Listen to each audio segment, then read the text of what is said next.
श्री शिवाय नमस्तु भयम। दोस्तों, जैसा कि आप सभी लोग जानते हैं कि 24 मार्च 2026 यानी मंगलवार को पड़ रही है चैत्र मास की नवरात्रि षष्ठी तिथि।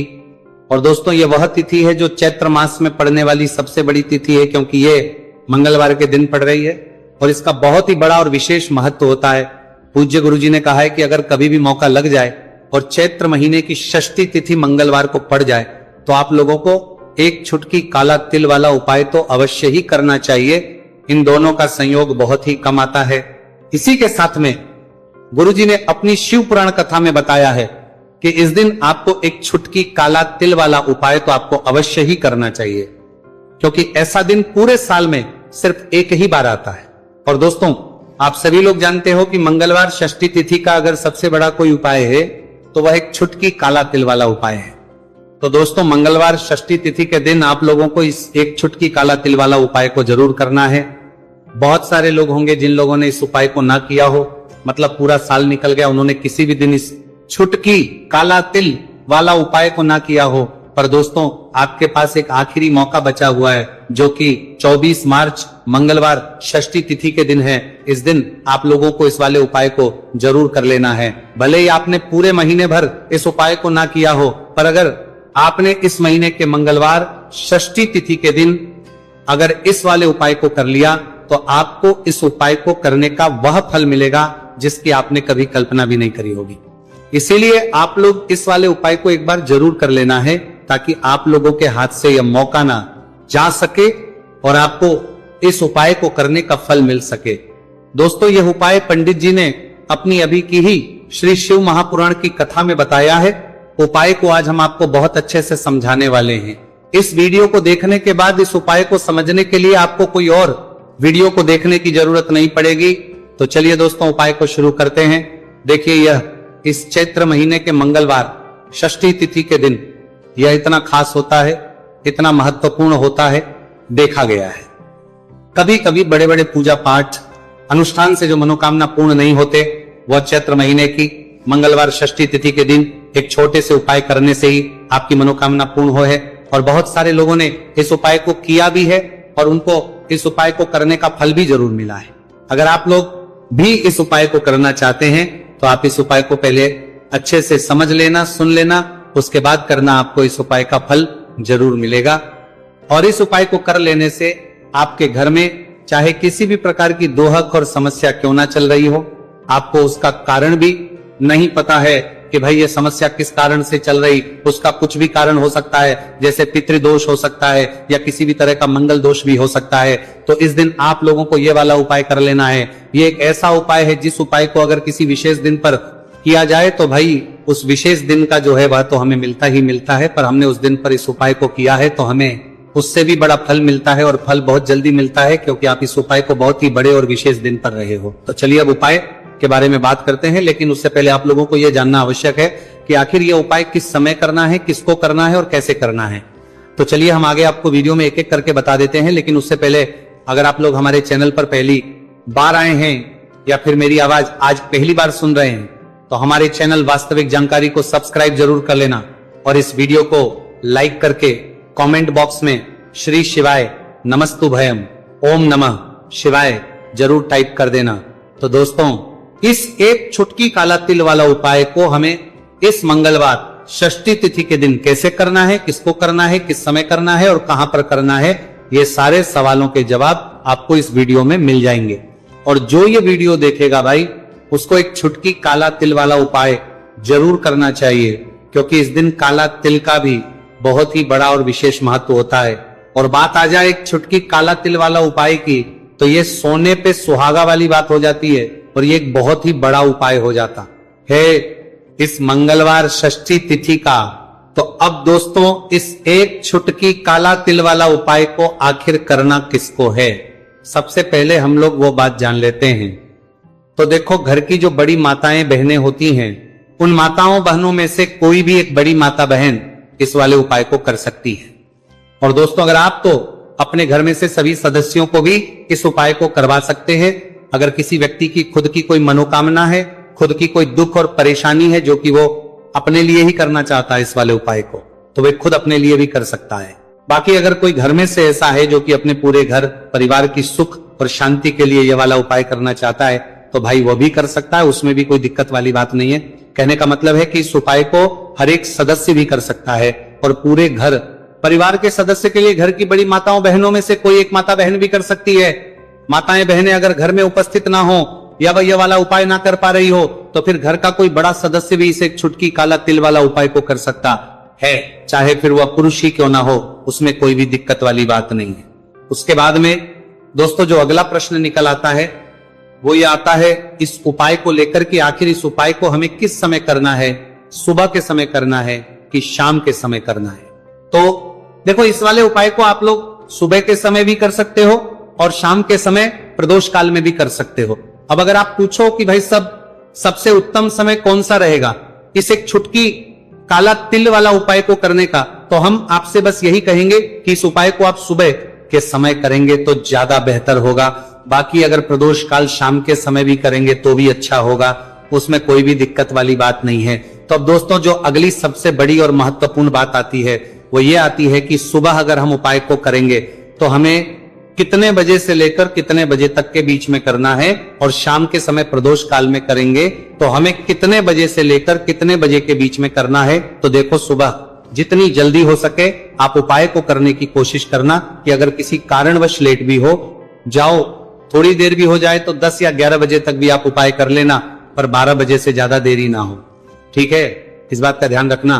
उसके बाद में दोस्तों अगर शाम के समय प्रदोष काल की बात करें, प्रदोष काल का जो समय है होता है वो शाम के 6 बजे से शुरू हो जाता है। मतलब शाम के 6 बजे से लेकर 7 बजे के बीच का जो समय होता है यह समय प्रदोष काल का समय होता है। तो आप उपाय को 7 या 8 बजे के बीच में भी कर सकते हो। मतलब शाम के 6 बजे से रात 8 बजे के बीच में आप कभी भी इस वाले उपाय को कर सकते हो, उसमें कोई भी दिक्कत वाली बात नहीं है। देखिए यदि आपके जीवन में संकट बहुत ही अधिक चल रहे हो, समस्याएं बहुत ही अधिक चल ही हो, एक एक रूप खर्च करने आपको बस ओढ़ रहा है, भूमि से जुड़ी हुई कोई भी समस्या हो या फिर आपके विवाह से जुड़ी हुई कोई भी समस्या हो या आपके व्यापार से जुड़ी हुई कोई भी समस्या हो, तो आपकी ये सारी समस्या इस मंगलवार षष्ठी तिथि के दिन समाप्त होने वाली है। तो चलिए दोस्तों जानते हैं उस विशेष उपाय के बारे में। देखिए इस वीडियो में हम पूज्य गुरु जी द्वारा बताए गए 3 बहुत ही चमत्कारिक उपायों के बारे में जानेंगे। देखिए यह जो उपाय है आपके जीवन से दुर्भाग्य का तो अंत करेंगे ही, साथ ही साथ यदि आपके जीवन में धन की समस्या चल रही है तो वह सभी भी आपकी समाप्त हो जाएंगी। देखिए गुरुजी ने बताया है कि जब भी मंगलवार षष्ठी तिथि का दिन पड़े तो हमें कर्ज मुक्ति के लिए कुछ उपाय करने चाहिए, इसी के साथ हमें धन प्राप्ति, भूमि से जुड़े कार्यों और विवाह के लिए भी उपाय करने चाहिए। तो चलिए दोस्तों जानते हैं गुरुजी द्वारा बताए गए सबसे पहले उपाय के बारे में। देखिए यह उपाय विशेषकर उन लोगों को करना है जिनकी भूमि से जुड़ी कोई भी समस्या चल रही हो, यानी कि उनकी भी जमीन से जुड़ी हुई समस्या चल रही है, यानी कि जो लोग मकान खरीदना चाहते हैं या फिर उनका खेत से जुड़ा कोई भी केस चल रहा है, या फिर जिनके भी विवाह में विलंब हो रहा है, या फिर जिन भी लोगों के जीवन में कर्ज बहुत ही अधिक बढ़ने लगा है, कर्ज जो है वह चुका नहीं पा रहे हैं, तो गुरुजी ने कहा है कि ऐसे लोगों को यह उपाय करना चाहिए। देखिए इस उपाय के लिए आपको थोड़े से काले तिल ले लेने हैं। देख आपको मात्र एक चुटकी काले तिल ले लेने हैं, इसी के साथ में आपको थोड़ा सा शहद ले लेना है, फिर सबसे अंत में आपको एक लोटा शुद्ध जल ले लेना है। तांबे के पात्र के अंदर आपको अपने घर से शुद्ध जल ले लेना है और इन सभी सामग्रियों को आपको लेकर के पहुंच जाना है। भगवान शिव के मंदिर में देखिए पूज्य गुरुजी ने बताया है कि इस उपाय को आप सुबह से लेकर के शाम तक किसी भी समय में कर सकते हैं। देखिए मंदिर पहुंचने के आप जो काले तिल लेकर के गए थे उनमें आपको थोड़ा सा शहद लगा लेना है। देखिए आप जो शहद लेकर के आए हैं उस शहद में आपको ये काले तिल अच्छे से डुबो देना है और शहद से युक्त ये जो काले तिल हैं इन्हें आपको शिवलिंग पर अर्पित कर देने हैं, या फिर आपको शिवलिंग के चारों तरफ अच्छे से काले तिल का लेपन कर देना है। पूज्य गुरुजी ने बताया है कि लेपन करते समय यदि आपके जीवन में कर्ज से जुड़ी समस्याएं चल रही हैं, लेपन करते समय आपको आर्यन मुक्तेश्वर महादेव का स्मरण करना है, या फिर आपके जीवन में विवाह से संबंधित या फिर जमीन से संबंधित कोई भी समस्या चल रही है तो फिर आपको मंगलेश्वर महादेव का स्मरण करना है। इसके बाद जो आप जल लेकर के आए हैं उसे आपको धीरे धीरे शिवलिंग पर अर्पित कर देना है तथा आपको लगातार शिव महापुराण के मूल मंत्र श्री शिवाय नमस्तु भयम इस मंत्र का जाप करते रहना है। पूज्य गुरु जी ने बताया है कि सिर्फ एक मंगलवार षष्ठी तिथि यह उपाय करके देखना और आप स्वयं देखेंगे कि 2 से 3 महीने के अंदर आपके जीवन से जुड़ी हुई जो भी समस्याएं हैं बस सभी समस्या बहुत ही जल्द महादेव की कृपा से दूर होने लगेगी। तो दोस्तों इस प्रकार से आपको यह पहला उपाय ना है। अब हम जानते हैं दूसरे विशेष उपाय के बारे में। देखिए इस उपाय के लिए आपको एक प्यारी सी बेलपत्र ले लेनी है। इसी के साथ में 1 लोटा शुद्ध जल लेना है तांबे के पात्र के अंदर और इसी के साथ में आपको थोड़ा सा शहद ले लेना है। देखिए मंगलवार का दिन है और मंगलवार षष्ठी तिथि के दिन यदि हम शहद का उपाय करते हैं तो इससे महादेव हमसे बहुत ही अधिक प्रसन्न होकर के हमारी मनोकामना को परिपूर्ण करते हैं। देखिए दोस्तों यदि आपको बेलपत्र नहीं मिल पाती है तो आप भगवान शिव के शिवलिंग पर जो बेलपत्र छड़ी हुई होती है उसे शुद्ध जल से धो करके उसका उपयोग कर सकते हैं। तो इन सभी सामग्रियों को आपको भगवान शिव के मंदिर में लेकर के पहुंच जाना है। गुरुजी ने कहा है कि इस उपाय को भी आप सुबह से लेकर के शाम तक किसी भी समय में कर सकते हैं। देखिए मंदिर पहुंचने के बाद आपके पास जो एक बेलपत्र है और बेलपत्र की जो सबसे बड़ी वाली पत्ती होती है और उसकी जो चिकनी साइड होती है उस पर आपको अच्छे से शहद का लेपन कर देना है। यानी कि बेलपत्र की बड़ी वाली पत्ती पर पूरी ही पत्ती पर अच्छे से शहद लगा देना है। अब देखिए ये जो बेलपत्र है इसे आपको अपने सीधे हाथ की हथेली पर रखना है और आपके जो भी कार्य अटक रहे हैं। देखिए बहुत से लोग ऐसे होते हैं जो अपने नौकरी को प्राप्त करने के लिए सालों से तैयारी करते हैं लेकिन उनको नौकरी नहीं प्राप्त हो पाती है। बहुत से ऐसे लोग होते हैं जो बहुत ही मेहनत करते हैं, धन भक्ति के लिए बहुत अधिक प्रयास करते हैं लेकिन फिर भी उनको धन प्राप्त नहीं हो पाता है। तो गुरुजी ने बताया है कि जब भी आपको अपने कार्यों में सफलता ना मिले तो फिर आपको मंगलवार के दिन इस उपाय को अवश्य करना चाहिए। देखिए अब आपको जिस भी कार्य में सफलता प्राप्ति करनी है उस कार्य को सफल बनाने के लिए आपको महादेव से प्रार्थना कर लेनी है और फिर ये जो एक बेलपत्र है इसे आपको भगवान शिव के शिवलिंग पर अर्पित कर देनी है। देखिए बेलपत्र की चिकनी साइड जिस पर आपने शहद लगाए हैं वह शिवलिंग से स्पर्श रहेगी और इसकी जो डंडी है वो आपको जलाधारी की ओर रखनी है। इस प्रकार से आपको यह बेलपत्र अर्पित कर देनी है।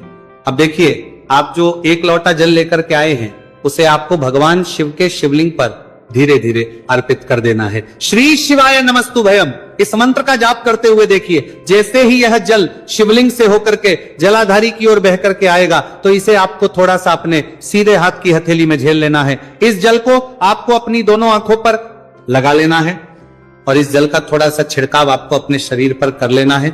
पूज्य गुरुजी ने बताया है कि जब भी हम मंगलवार के दिन शहद वाली बेलपत्र शिवलिंग पर अर्पित करते हैं तो इससे हमें महादेव हर कार्य में सफलता प्राप्त करवाते हैं।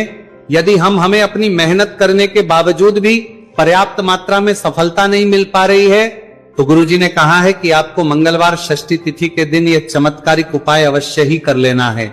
अब दोस्तों हम जान लेते हैं गुरुजी द्वारा बताए गए तीसरे विशेष उपाय के बारे में। देखिए इस उपाय के लिए भी आपको मात्र 1 लोटा शुद्ध जल ले लेना है तांबे के पात्र के अंदर। फिर इसी के साथ में आपको एक प्यारी सी बेलपत्र ले लेनी है। बेलपत्र आपको ध्यान रखना है कि कैसे भी कटी हुई खंडित नहीं होनी चाहिए। अब देखिए मात्र 2 सामग्री लेकर के आपको भगवान शिव के मंदिर में पहुंच जाना है। पूज्य गुरुजी ने बताया है कि यह उपाय विशेषकर उन लोगों को करना है जिनकी कोई भी विशेष मनोकामनाएं जो कई दिनों से परिपूर्ण नहीं हो पा रही है, चाहे वह विवाह से संबंधित हो, नौकरी से संबंधित हो, व्यापार से संबंधित हो, चाहे किसी भी प्रकार की मनोकामना है जो परिपूर्ण नहीं हो पा रही, तो उसके लिए आपको यह उपाय करना है। देखिए इस उपाय को भी आप सुबह से की शाम तक किसी भी समय में कर सकते हैं। देखिए मंदिर पहुंचने के बाद सबसे पहले तो आप बेलपत्र लेकर के आए हैं उसे आपको अपने सीधे हाथ की हथेली पर रखना है और आपको महादेव से प्रार्थना करनी है कि हे मेरे महादेव, मेरी ये जो मनोकामनाएं बहुत दिनों से अधूरी हैं, मैंने कई प्रकार के उपाय कर लिए हैं, कई प्रकार के व्रत कर लिए हैं, लेकिन अभी तक मेरी मनोकामना परिपूर्ण नहीं हो पाई है। तो उस मनोकामना को परिपूर्ण करने के लिए प्रार्थना करनी है और ये एक बेलपत्र आपको शिवलिंग पर अर्पित कर देनी है। देखिए बेलपत्र की जो चिकनी साइड है वो शिवलिंग से स्पर्श रहेगी और इसकी जो है वो आपको जलाधारी की ओर रखनी है। इस प्रकार से आपको ये बेलपत्र अर्पित कर देनी है, इसी प्रकार से आपको ये बेलपत्र अर्पित करनी है। अब देखिए, आप जो एक लोटा शुद्ध जल लेकर के आए हैं, इसे आपको धीरे धीरे शिवलिंग पर अर्पित कर देना है। इस मंत्र का जाप करते हुए देखिए, जल अर्पित करते हुए आपको कम से कम 11 बार श्री शिवाय नमस्तु भयम या फिर ओम नमः शिवाय इस मंत्र का जाप कर लेना है। पूज्य गुरु जी ने बताया है कि जो भी व्यक्ति 24 मार्च मंगलवार षष्ठी तिथि के दिन शिवलिंग के सामने इस उपाय को करता है तो उसकी जो भी मनोकामना है वह महादेव की कृपा से निश्चित ही परिपूर्ण हो जाती है। तो दोस्तों, यह थे पूज्य गुरु जी द्वारा बताए गए कुछ बहुत ही खास उपाय। अगर आपको जानकारी अच्छी लगी हो तो वीडियो लाइक करिएगा।